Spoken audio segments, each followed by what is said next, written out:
Ош мамлекеттик университети, индустриалдык педагогикалык колледж. Кыргыз тил мугалими Мамурова Айнура Юсуповна. ККТУ секунд-9 тайпасынын студенти Куштарбек кызы Тахмина. Саламатсыздарбы балдар? Эң алгач жагымдуу маанай тартуулуп алсак. Ар адамга жаралсын ден соолук, асыл байлык алтын болуп кең болуп.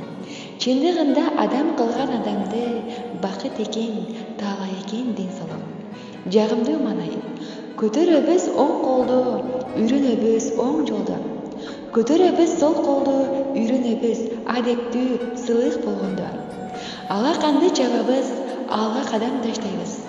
Айланабыз эки жолу, мен сабакка даярмын деп айтабыз.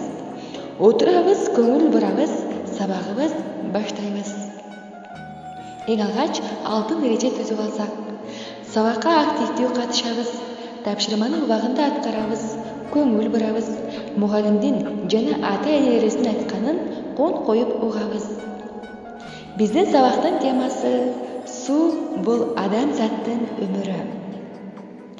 Биздин сабактын максаты суу жөнүндө түшүнүк алышат, суу бизге канчалык керек экенин билишет, суу кордогон кор болот, суу сыйлаган зор болот деген накыл сөзүн маанисин түшүнүшөт.